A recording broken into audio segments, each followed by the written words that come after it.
Olá a todos, novamente estamos aqui dando continuidade ao modo da obesidade no Pílulas de Saúde.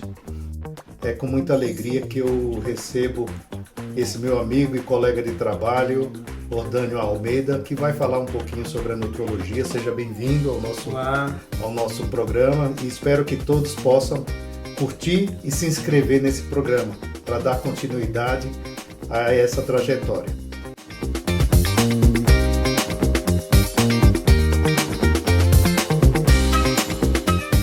E antes de começarmos, eu queria, agradecendo a sua presença, que você falasse um pouco sobre esse papel do nutrólogo na questão do auxílio ao paciente obeso, no seu tratamento, e possa esclarecer para o nosso público, porque muitas vezes confunde a questão do papel da nutricionista, que nós tivemos no último módulo aqui, o papel da nutricionista no enfoque do tratamento do paciente crônico, especialmente a obesidade, e o papel do nutrólogo. Então, como que seria? E antes de você começar sobre essa questão, queria que você falasse um pouco sobre a sua trajetória de especialista, de pessoa que é humana no tratamento dos pacientes obesos e que eu tive o prazer de trabalhar por um período aí com você, Ordânio.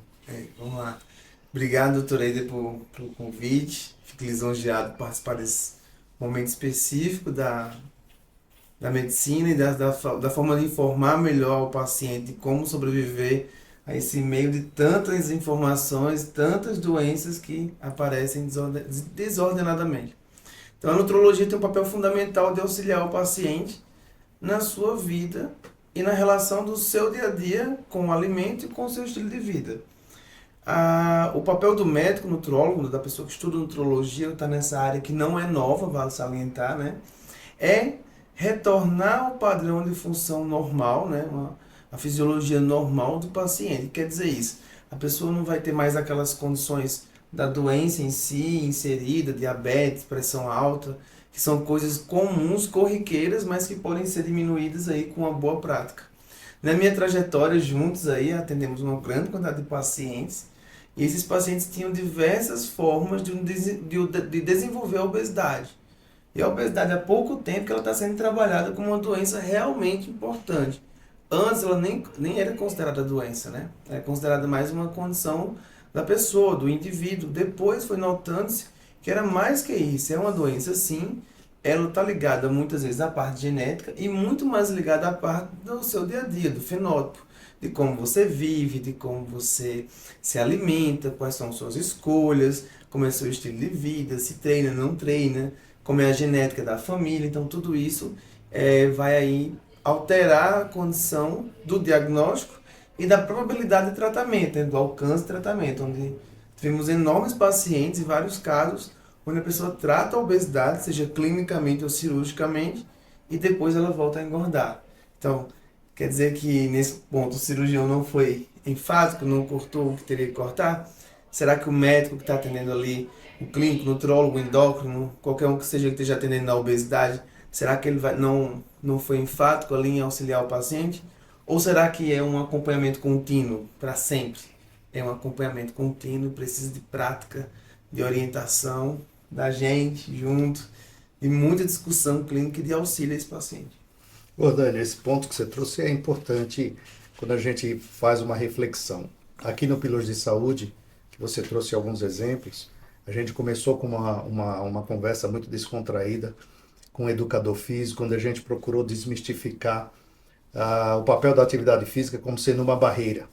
A gente sabe que na obesidade, não incomum na doença crônica, mas especialmente na obesidade, existe uma questão de terceirizar o tratamento. Então, na nossa vivência, a gente percebia muito que o paciente necessitado do cuidado da obesidade e do tratamento, muitas vezes vinha com uma fala de que eu preciso que você me emagreça.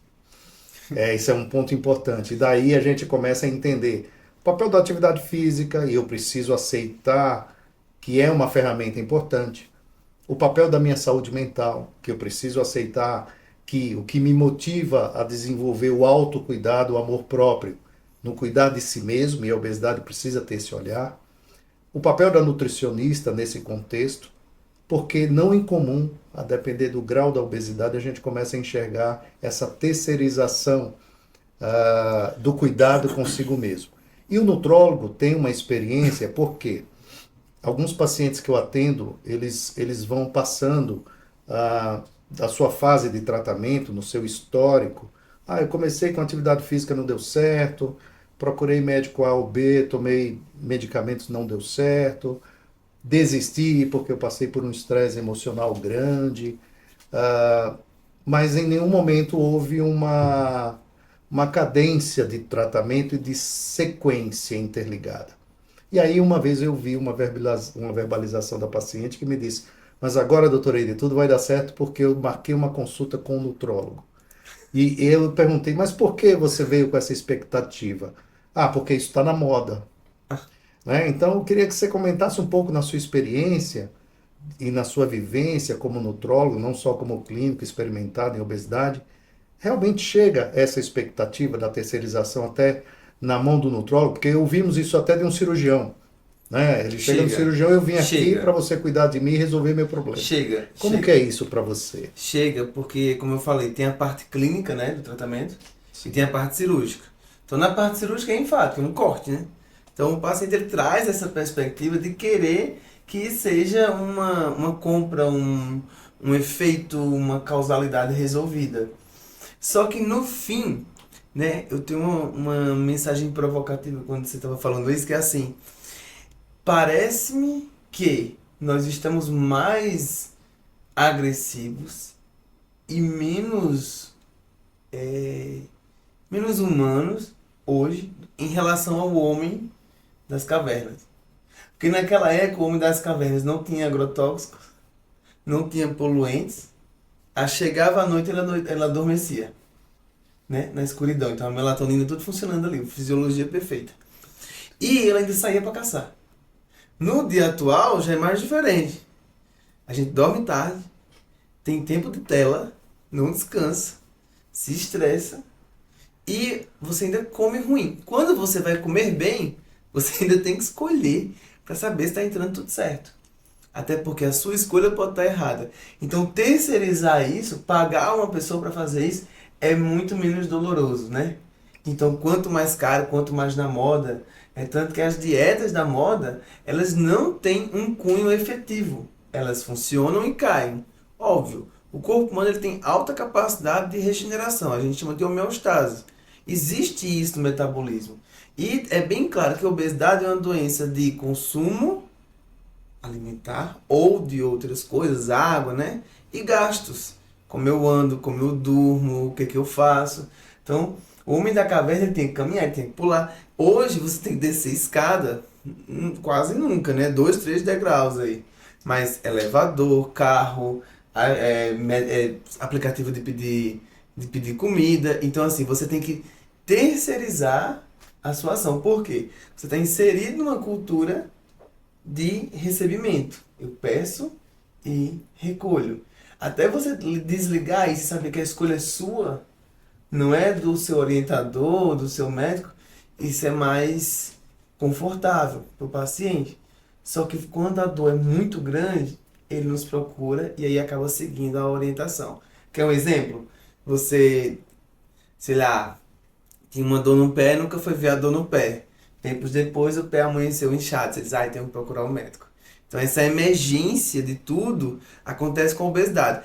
Eu nunca fui gordo, nunca tive obesidade. Então as palavras podem doer no nosso sentido, mas tem que entender o que a gente tem que trabalhar. Você tem que se ver, é um insight. Estar com obesidade não quer dizer que você está tão saudável, mas não quer dizer que você está tão à beira do precipício. Depende de como você se sente. Tem uma prática. Você tem que tentar tocar em você para você sentir isso. Isso é uma prática que a gente pode ensinar ao paciente.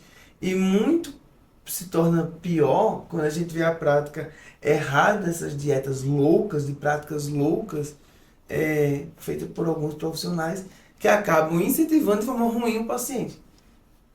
É simples. A minha camisa coube em mim. Uma parecida pode caber em você. Mas nunca mesmo, né? Então aquela lei de Newton que você... O mesmo corpo não ocupa 2 espaços. Sempre. A mesma dieta não é para todo mundo. Eu fico muito feliz com essa tua colocação, porque você, na sua fala, você trouxe importância do autocuidado, importância do aspecto emocional, entender a obesidade como um processo metabólico transformador de acordo com o meu movimento, que foi o que a gente explorou um pouco no primeiro módulo, que a gente falou sobre diferença entre atividade física e exercício físico, né? Ou seja, todo movimento gera gasto. E nós vamos entender que diferença de comer é diferente de se nutrir, diferença de ter fome é diferença de precisar se alimentar. São 4 verdades aí que às vezes as pessoas se confundem muito, né? E que a própria nutricionista tem dificuldade também de conduzir isso, e aí a importância da equipe multi no tratamento da obesidade, né? Porque acaba que todo mundo está trabalhando junto ali para se entender. Cada paciente ele é único, então você engordou às vezes porque você nasceu com a genética. Às vezes você engordou porque você tem uma cultura familiar, então tudo é comida. Gente, não é para cortar a comida. Dieta da lua, dieta zero, jejum intermitente, cuidado, cuidado, não é para todo mundo. Não é para você. Não é porque o blogueiro fez, a vizinha fez, a mamãe fez, que você tem que fazer também. O corpo precisa se alimentar. O que você precisa fazer é enganá-lo em relação à fome. Então, sentir fome é uma coisa natural. Só que o que é que eu vou comer para matar essa fome? Tem várias coisas, né? A gente tem a habilidade, Deus deu a oportunidade da gente ter alimentos diversificados. E a nossa função é desmistificar isso na cabeça da pessoa para que ela tenha uma saúde de qualidade. E aí o que acompanha depois é a beleza, né? Todo mundo faz. Ah, não é pela beleza. Ué, mas por quê? Tem que ser por tudo. Por você, pela beleza, você nasceu perfeito e os erros acontecem com todos e o médico tem que ter capacidade de desbravar isso, né? De identificar e de desbravar. Existe um outro ponto importante, que é a questão da perda muscular num paciente obeso. Muito importante, a gente bateu muito esse pé, né? Não é? Trabalhando juntos. A questão da sarcopenia do obeso. Sarcopenia do obeso, o paciente ele não tem força. Gente, é claro, o que o volume de aumento de peso causa é volume. Então, se eu tenho esse volume de músculo, eu sou musculoso. Se eu tenho um volume de gordura, eu tenho obesidade. E na obesidade, quando você faz tratamento, você perde volume, você perde tamanho. Nessa perda de peso, você perde músculo. Então eu tenho que proteger esse músculo restante de ir embora. Dica básica, como é que eu protejo isso? Atividade física e consumo de proteínas. Por via de alimentos normais, que são os padrões, carne, arroz, feijão, né? Lembrando que arroz e feijão tem proteína, tá? Não é só carboidrato, não. Ele tem uma condição melhor, não é tirar tudo. Tivemos um caso aí aqui no hospital público, que eu acompanho, né, com outros chefes, que uma paciente de 18 anos fez uma dieta severa e ela desenvolveu um bócio. Para quem não sabe, bócio acontece na tireoide quando cai o iodo. Então o sal é iodado. Então quando você tira muita alimentação natural da rotina da sua cultura do Brasil, da África, da Ásia, da Europa, seja de lá de onde for, quando você muda esse padrão, você muda o metabolismo de entrada. E aí o que aconteceu? Ela desenvolveu um bócio porque ela tirou tudo, tirou sal, tirou... Eu fiz, gente, você precisa de sal, você precisa de açúcar, mas é um açúcar mais saudável, então vamos para fruta, sai do industrializado. Então a consulta eu tenho que conseguir tocar nessa pessoa para que eu consiga dar processo e andamento no dia a dia dela. Então eu tenho que, na minha consulta, eu envolvo uma mudança do estilo de vida. Eu convido a pessoa para isso. Você não, mesmo que seja em pouco tempo, você tem que fazer esse convite. E quando eu mandar para o gastro, para o patologista, ele vai dizer assim, sim, e aí, fez a dieta? Geralmente o que você faz? Ai, não deu. Ai, não rolou. Verdade, tudo bem. Como é que vai acontecer depois? O nutrólogo tem que fazer esse intercampo ali entre o nutricionista e dizer assim, olha, eu preciso que a pessoa consuma tantas gramas de água. A forma como ela vai consumir, a pessoa da nutrição, especialista nisso, em ajudar você. Eu preciso que você cumpra uma meta das 50 mil que a gente vai fazer. Por isso que é um acompanhamento. É muito mais do que só emagrecer e soltar a pessoa. Ô Dani, nesse contexto, aí a gente começa a entender o papel do nutrólogo, né? O nutrólogo ele é um médico com a sua formação clínica ou cirúrgica, que se especializou, porque é uma especialidade médica, que, associado ao papel da nutricionista, você consegue ter um plano terapêutico adequado para a necessidade do paciente. Dentro desse contexto, como que funciona a parte de metabolismo? Porque se fala muito em metabolismo, se fala muito em reposição hormonal, se fala muito em atividade física com reposição hormonal, se fala muito. Tem a questão estética, como você colocou, ou seja, a estética adquirida num autocuidado, num tratamento, ela é uma conquista. Ela não é o primeiro plano. Porque para eu manter uma estética, eu tenho que manter um hábito. Para eu manter um hábito, eu tenho que ter disciplina. Então, isso é um processo comportamental. Mas na visão do nutrólogo, quando entra na esfera da consulta especializada, por isso uma bateria de exames que você pede, que você rastreia, você também avalia a parte hormonal visando essa questão metabólica, é isso mesmo? Vou dar um exemplo bem simples para você poder entender, né? Porque às vezes a gente está aqui conversando com o médico, tá tudo na nossa cabeça. Mas vamos pensar num prédio abandonado. Então esse prédio abandonado encheu de árvores, né? De galhos, de trepadeiras, então tá aquela coisa toda nebulosa. Você precisa tirar aquilo dali da situação. E vamos imaginar que a tinta é a testosterona, é o hormônio masculino, feminino, essas confusões estão acontecendo por aí que ninguém explica direito, todo mundo meio assim interrogado, né? O que acontece? Essa tinta é o hormônio, grava isso. Então, a gente comprou aquele prédio, ou você pode ser esse prédio. E esses galhos, essas árvores, é o que aconteceu com a sua vida. Você engordou, ficou muito ruim. Assim que você for morar de novo nesse prédio, você precisa dar uma limpeza lá, né? Acho que é importante limpar, tirar as coisas. Então, é uma pergunta. Esse prédio merecia uma pintura? Muitos vão dizer que sim, concordo. Então, essa pessoa merecia um testosterona, um hormônio? Claro, merecia sim. Mas calma, antes de pintar, antes de gastar tudo, vamos limpar, né? Vamos tirar os galhos, vamos dar uma podada, vamos deixar no padrão mais estável e vamos ver se precisa. Mas às vezes vai ficar até bonito podado, né? Então daquele jeito, é a forma que o corpo se adapta. E muitas vezes, depois disso, eu vou saber quais são as áreas ali que realmente eu preciso repor. Ou seja, usar o hormônio não é para todo mundo. Então precisa ser avaliado pelo médico como é que está aquela condição. A testosterona, em média, cai 20% a cada 10, 12 anos. Os estudos mais antigos que falam isso. Os mais novos, incluindo assim, cidades como São Paulo, Megalópolis, grandes cidades, Chicago, seja lá, qualquer coisa que estresse muito o cérebro, vai fazer uma perda de quase 32% da sua produção atual. Ou seja, o estresse atrapalha também a sua formação. Então imagina, você está com a doença, você tem um insight ruim da sua vida, a pessoa sofre bullying, sofre assédio moral. Assédio moral. Isso mexe com o seu intelecto. Então, às vezes, você não vai lá treinar porque você não se sente bem. Então, tudo isso vai alterar a sua parte de comportamento. Não dormiu bem. Roncou a noite toda. O que significa o ronco? A língua cai à noite e você faz apneia. Você para de respirar. Isso atrapalha também a condução. Ou seja, gente, está tudo errado. Eu não posso fazer uma coisa em cima do erro, porque eu vou estar duplicando o erro da pessoa.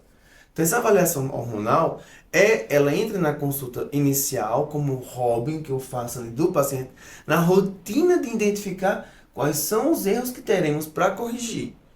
Mas o básico tem que ser feito. E muitas vezes, olha que legal, às vezes só em baixar o peso do paciente, ele volta a produzir a taxa de hormônios efetiva. Então, por exemplo, tem um paciente que estava com 290 aí, vamos botar um valor baixo, abaixo de 300. Que as sociedades brigam, mas é mais ou menos isso, abaixo de 300. Às vezes nem precisa, mas tem um sintoma, o paciente se queixou, tem sintoma. Então, abaixo de 300 ali, ele está com a testosterona baixa. Perdeu 20, 25 quilos, estava com obesidade, um MC bem de obeso. Foi para 750 miligramas de testosterona. Aí todo mundo me pergunta, e aí, o que aconteceu? Ele ganhou teste, usou teste. Não, ele perdeu gordura. Quando o sistema perde gordura, às vezes algumas coisas residuais, como, lembra o gelo? Gelo, já vou falar nessas reportagens que o gelo, quando tá essas geleiras, eles são estudadas, são perfuradas para retirar histórico do que aconteceu no ar naquela época. A gordura para nós também é mais ou menos assim. Ela guarda história daquela época que ela foi criada. Então, Então, se tiver medicação, hormônio, você pode fazer aquelas variações. Às vezes você acorda um pouco inchado, às vezes desincha, às vezes também fadigado, às vezes parece tomar um mega energético. Por quê? Isso são variações, até o padrão metabólico se estabilizar e você voltar a uma vida mais estável. Você trouxe um ponto importante, se a gente for analisar o pós-operatório de bariátrica, o choque hormonal que existe com essa perda de peso tão Severo. rápida no primeiro ano, não é isso? Severo. Queria que você comentasse um pouco, porque a gente tem um cuidado muito grande no paciente enquanto tem a sua obesidade mórbida, principalmente as mulheres em idade produtiva, né, reprodutiva, e que pela obesidade elas têm síndrome do ovário policístico, têm as amenorreias, têm dificuldade de engravidar, vão para a cirurgia bariátrica e no primeiro ano, quando emagrecem, parece que vem um choque hormonal ativo que estava reprimido pela obesidade e a gente tem um cuidado muito grande para que não engravide no primeiro ano e tal. E isso é um exemplo, eu queria que você mostrasse esse comentário nesse aspecto que faz o sentido do que você acabou de explicar. Então, a paciente, né, lembra-se, o metabolismo não funciona tão bem. Primeira coisa, ele não gasta energia, por isso que a pessoa engorda. Simplificando, como é a obesidade, se você acha que sua dieta está dando certo, você pode fazer dia de lixo, ou que você furou um pouquinho ali. Vamos lá, se esse copo estiver cheio de água, até aqui, tudo que entrar é excesso. Deu para entender do outro lado? Tudo que entrar é excesso, já está cheio. Então, no processo de derrubar, eu tenho que primeiro secar para encher de novo. No processo da bariátrica, a pessoa está num processo cirúrgico. É totalmente diferente do processo apenas dietético. Então, ela vai parar de comer, ela vai perder nutrientes e, principalmente, ela vai perder coisas importantes, como cálcio, não vai conseguir absorver tudo. Enfim, uma desordem. Sem acompanhamento, só Deus não, graças a Deus que ele ajuda. Que a grande maioria é a mãozinha de Deus ali. Mas no dia a dia, você precisa passar no médico, porque as consequências no pós acontecem. Então, perda de dente, você pode perder cálcio, perder os dentes, né? Geralmente a gente tem muito isso, é pouco visto e é pouco, né, notado. As anorexias nervosas induzidas pelo medo de comer de novo, como carbofobia. Muita gente fica com medo de comer e não come mais, acabou e ali é daquela forma. Então tem que entrar com a suplementação, porque a pessoa ela criou uma fobia, ela tem que tratar isso, mas ela precisa de um apoio. E na relação da mulher que vai engravidar, que muito tempo ela tem a SOP, que a SOP é uma síndrome de ovários policísticos. Olha que legal. O ovário ele é grande, ele está lá funcionando e ele vai ovular. Então na hora que o óvulo solta, a cápsula final, que era para desintegrar, não se desintegra. Ela fica lá impactada. Vem outro óvulo no outro mês e aí vai criando vários cistos. Por isso que é chamado de policístico. E essa gordura do ovário ela aumenta. Então esse tecido remanescente que ficou lá no ovário, ele vai regredindo de formas totalmente diferentes. E vai deixando aquela área cística. Quando a mulher emagrece, e quando ela tem uma dieta mais desinflamatória, então as melhores dietas para desinflamação a mediterrânea, de fato, para lipedema, várias coisas diferentes aí, ela acaba voltando o metabolismo, acaba voltando a menstruar mais e acaba voltando a ter alterações menstruais. Qual o problema? Voltar a menstruar muito pode perder muito sangue. Então, eu estou perdendo duas coisas super básicas que é problema de pós-bariátrico. Anemia ferropriva e as osteoporoses com essa questão da queda do dente e tudo mais, que perde cálcio. Então, eu tenho que repor essa pessoa. Lembrando que essa ideia da nutrologia de tudo é soroterapia, tudo é implante, tá tudo errado. Tudo específico para cada pessoa, na medida certa. A razão de ser nutrólogo e trabalhar com nutrologia é ser específico. Então eu dou aquela dose certa na quantidade exata. Óbvio. Deixa eu falar uma coisa. Na medicina nem tudo é 80 mais 80, 160, que é 2 mais 2, aquela brincadeira. Porque cada corpo reage diferente. Então o médico precisa estar ali no olhômetro, vendo como está tudo. E o pós-bariátrico, ainda assim, ainda precisa de algumas cirurgias no pós, como colecistite, né? Então, desculpa, colelitíase, né? Que é a pedra da vesícula. A vesícula, por que a vesícula enche de pedra? Olha que legal. Eu explico isso pro povo, às vezes a pessoa não entende lá. reação de saponificação. A gente aprendeu isso lá no terceiro ano, às vezes a pessoa não vai lembrar desse. Mas a gordura reage com ácido e forma uma pedrinha, se ela não tiver água para descer. Então isso é um processo que vai piorando quando você vai perdendo muita gordura. Então, tá no processo de perda de peso, tá na bariátrica, tá no pós, hidrata-se. Lembra da água. A água é o veículo que lava, né? E aí ajuda muita coisa. Aumenta cálculo renal. E aí vai isso, muitas além coisas da deficiência. bariátrica, cada um tem sua forma específica, tem os vômitos, tem as coisas que precisam às vezes de uma intervenção cirúrgica, tem a forma às vezes de se alimentar, às vezes eu tenho, olha, tem tanta tecnologia legal, às vezes o paciente não consegue tomar whey, ele não quer tomar whey.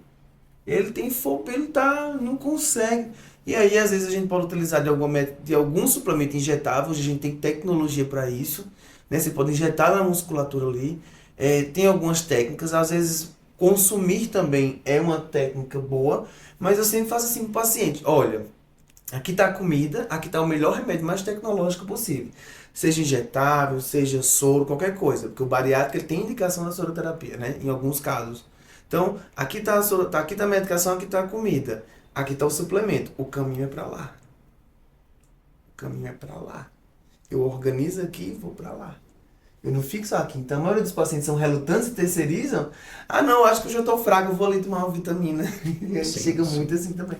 Ou seja, o nutrólogo ele tem um papel essencial na fase do tratamento clínico, principalmente no pós-operatório de bariátrica, porque a médio e longo prazo, e eu já cansei de falar aqui nos novos episódios, nos anteriores, que a gente troca 6 por meia dúzia, né? Um termo que o cirurgião bariátrico fica bravo comigo quando eu coloco isso, mas que é essencial para que a gente trabalhe com o paciente a realidade, para evitar essa terceirização. Então, não que a cirurgia bariátrica não seja muito bem indicada, ela é bem vista. necessário, ela é bem vista, e eu volto a dizer, no paciente certo, no momento certo, com o preparo certo. Por quê?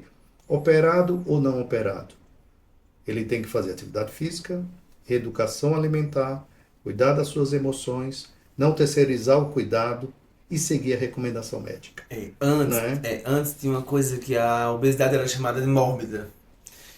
Parou-se esse termo de mórbido porque não foi considerada a pessoa como uma pessoa mórbida, ela não está parada em relação à vida. Ela é uma obesidade grave. Então isso são os termos que a gente vai utilizando, a gente vai aprendendo, né? Da palavra gordo, não fazer a gordofobia, né? Fazer a ajuda desse paciente, tratar de obesidade. Mas ele está entendendo, o paciente ele entende que ele está num processo de aumento de peso. Mas ele entende também que ele está num processo cultural de rejeição. A pessoa ela não é tão aceita em todos os lugares. Imagina, vai passar na catraca do ônibus, não consegue. Vai deitar numa maca, não consegue. Vai sentar numa cadeira, passa o perigo de uma cadeira quebrar. Ou seja, isso não é errado, isso não é feio, isso não é antiético, isso é uma condição de sua saúde que precisa de atenção. E o que você precisa é desse apoio para que você venha, né, e mude. O que acontece? A gente não pode aceitar que as coisas permaneçam dessa forma.